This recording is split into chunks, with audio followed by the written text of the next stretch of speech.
بسم اللہ الرحمن الرحیم۔ ہمارے یوٹیوب چینل تمنا وائس کی طرف سے سب کو السلام علیکم۔ ہم امید کرتے ہیں کہ آپ سب خیریت سے ہوں گے۔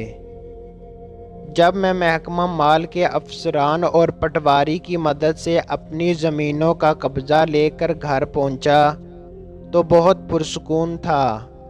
چچا نے جائیداد کے بٹوارے کے لیے بڑے بھائی کے ساتھ بڑی زیادتی کی۔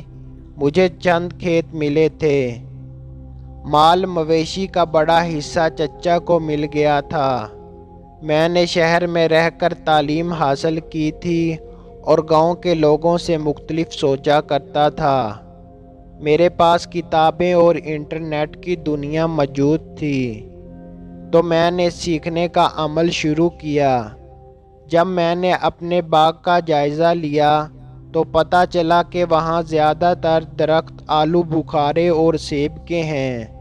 تب ایک خیال میرے دماغ میں آیا اور میں نے اس پر تحقیق شروع کر دی۔ پتہ چلا کہ فصل تیار ہوتے ہی کھڑی فصل کو بیوپاریوں کو بیچ دیا جاتا تھا۔ جب کھیتوں کی طرف گیا تو ان کا برا حال تھا۔ والد صاحب آخر میں بہت بیمار رہے تو وہ کھیتوں کی طرف توجہ نہ دے سکے تھے۔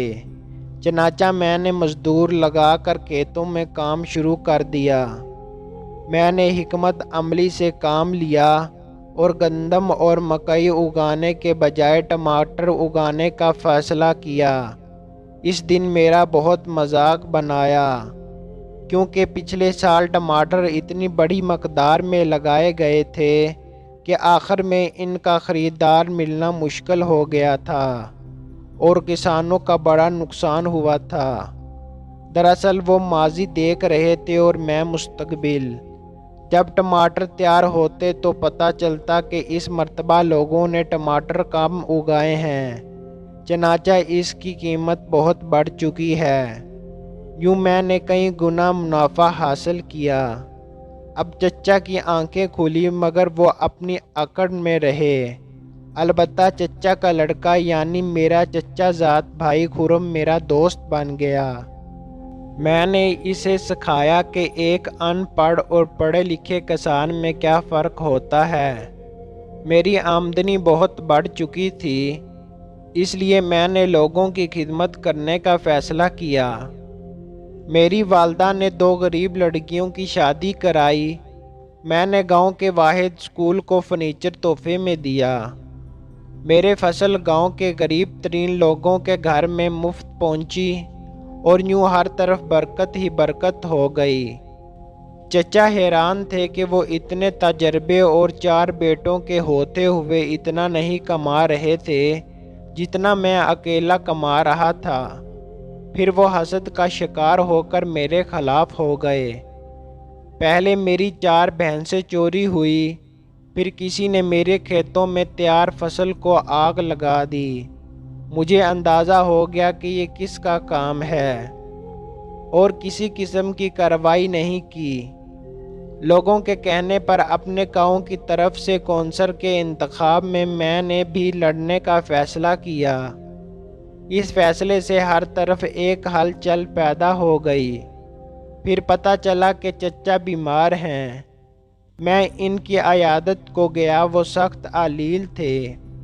انہوں نے مجھ سے تنہائی میں بات کرنے کی خواہش ظاہر کی۔ جب سب چلے گئے تو وہ بولے، خالد بیٹا، یوں لگتا ہے میرا آخری وقت قریب ہے۔ ایسا مت کہیں چچا، خدا آپ کا سایہ ہمارے سروں پر ہمیشہ رکھے، میں نے خلوص سے بھرے لہجے میں کہا۔ انہوں نے میری طرف غور سے دیکھا، پھر دکھ بھرے لہجے میں بولے، میں چھوٹا بھائی ہونے کے باوجود تمہارے باپ سے بدتری کے خواب دیکھتا تھا، مگر عزت، دولت، شہرت، وہ ہر معاملے میں مجھ سے بہتر ہی رہے۔ بھائی صاحب کا دکھ اندر ہی اندر مجھے کھوکھلا کر چکا ہے۔ میں اب تم سے اپنے گناہوں کی معافی مانگنا چاہتا ہوں۔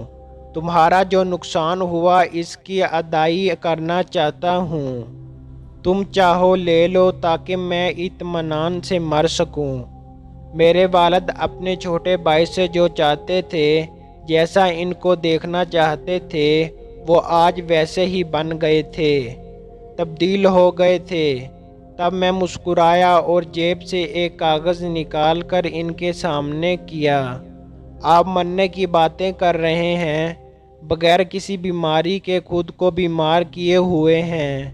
ادھر گاؤں والے آپ کی ضرورت ہیں، اس لیے یہ انتخاب آپ لڑ رہے ہیں۔ دیکھیے، یہ پمفلٹ میں نے تیار کروایا ہے اور کل سے سوچ رہا تھا کہ آپ کو دکھاؤں۔ چچا کے دکھ اور بیماری کا مداوا شاید یہی الفاظ تھے۔ میں نہیں چاہتا تھا کہ چچا کے ہوتے ہوئے بھتیجا گاؤں والوں کی نمائندگی کرے۔